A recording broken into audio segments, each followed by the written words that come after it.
यह दुनिया रहस्यों से भरी है और यह रहस्य इतने ज़्यादा हैं कि शायद ही कभी ख़त्म हो। अतीत के कई रहस्य आज भी हमारे सामने पहेली बनकर लगातार हमें उलझा रहे हैं। आज हम एक ऐसी ही रहस्यमय किताब के बारे में जानेंगे जो कि अपने आप में ही एक रहस्य है, जिसे ना तो आज तक कोई पढ़ सका है और शायद पढ़ भी नहीं पाएगा।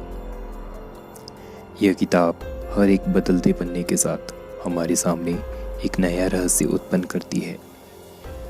तो चलिए दोस्तों, वीडियो को शुरू करते हैं। इससे पहले प्लीज़ चैनल को सब्सक्राइब कर दें और घंटी को भी ऑल नोटिफिकेशन पर सेट कर दें। आज से करीब 100 से भी ज़्यादा साल पहले साल 1912 में विल्फ्रेड वॉयनिच नाम के एक अमेरिकन बुक डीलर ने एक किताब खरीदी। इस किताब पर ना तो इसके ऑथर का नाम लिखा था, ना ही किताब का नाम था और ना ही किताब के पब्लिशर का नाम था। और यहाँ तक कि वॉयनिच इस बुक की लैंग्वेज को भी नहीं जानते थे, पर फिर भी उन्होंने इस बुक को खरीदा क्योंकि वो जानना चाहते थे आखिर ये किताब कहना क्या चाहती है।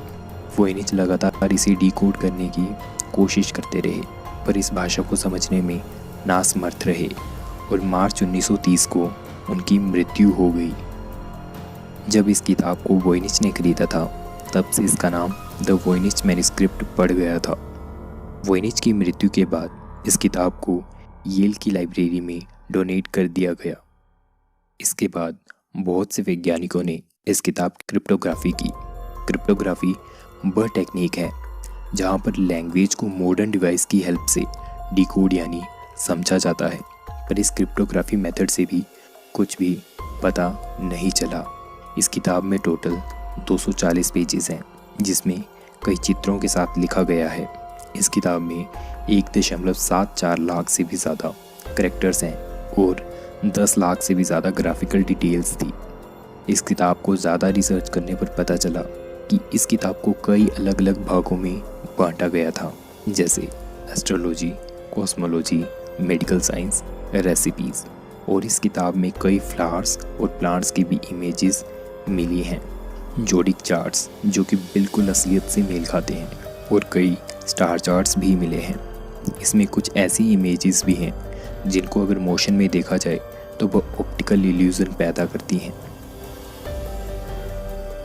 तो यहाँ यह सवाल उठता है कि क्या कोई वैज्ञानिक था जो कि अपनी खोज को बहुत ही ज़्यादा रहस्यमय रखना चाहता हो। पर जब वॉयनिच इस पुस्तक को डिकोड करने में लगे थे, उसमें उन्होंने अल्ट्रावायलेट लाइट से किताब में कुछ देखा। वहाँ पर लिखा था जैकोबियस नेपियस। जैकोबियस नेपियस 17वीं शताब्दी के किंग रेडोल्फ द्वितीय का पर्सनल डॉक्टर था, जिसे दवाइयों का जीनियस भी माना जाता था। पर यहाँ सवाल यह उठता था कि अगर इसे स्नेपियस ने लिखा है तो इसने रहस्यमयी भाषा को क्यों चुना। और उस समय से पहले भी बहुत सी किताबें अवेलेबल थी जिनकी इमेजेस, ड्राइंग्स वॉयनिच मैन्युस्क्रिप्ट से भी ज़्यादा अच्छी थी, जिसका मतलब ये था कि इसे 17वीं शताब्दी में नहीं बल्कि उससे भी पहले लिखा गया था। तो अब इसका मतलब ये था कि इस किताब को जैकोबियस नेपियस ने भी नहीं लिखा था, तो फिर किसने लिखा था। पर इस किताब में एक लेटर मिला जो कि 1665 ईस्वी में Bohemian doctor Johannes Marcus Marci ने अपने दोस्त अर्थीनियस क्रीचर के लिए लिखा था। वो समय का एक ऐसा जीनियस था जो कि लगभग सभी भाषाओं को जानता था। उस लेटर में इस किताब के ऑथर का नाम लिखा था रोजर बेकन। रोजर बेकन जो कि 13वीं शताब्दी में चर्च के पादरी थे। ये उस समय के साइंटिस्ट से भी काफ़ी आगे थे। उन्होंने उस समय में ही रेनबो कैसे बनता है, रिफ्लेक्शन और रिफ्रैक्शन के बारे में बताया था। और उसमें सिर्फ बाइबल को ही सच माना जाता था, इसलिए इन्हें कई बार जेल में भी डाला गया था।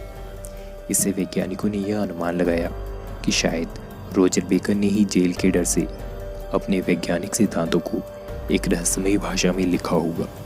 इस किताब में एक ऐसी भी इमेज पाई गई जो कि माइक्रोस्कोपिक थी, और रोजर ने उस समय में एक साधारण से माइक्रोस्कोप का भी आविष्कार किया था। पर जो इमेज हमें किताब में मिली है, वैसी इमेज 17वीं शताब्दी के माइक्रोस्कोप से पहले नहीं ली जा सकती थी। तो इसका मतलब ये था कि इस पुस्तक को रोजर बेकन ने भी नहीं लिखा था। साइंटिस्ट जैसे जैसे इस किताब का एक एक पन्ना बदल रहे थे, यह किताब उतनी ही ज़्यादा रहस्यमय होती जा रही थी। इसके बाद साइंटिस्ट को लगा कि शायद इस किताब को वोइनिच ने ही पब्लिसिटी के लिए लिखा हो ताकि उसे अटेंशन मिल सके। पर इस किताब में कागज़ की जगह पर चमड़े का इस्तेमाल किया गया था और इस पुस्तक में एक भी गलती नहीं थी और इसकी इंक भी 17वीं शताब्दी की नहीं बल्कि पुरानी लग रही थी।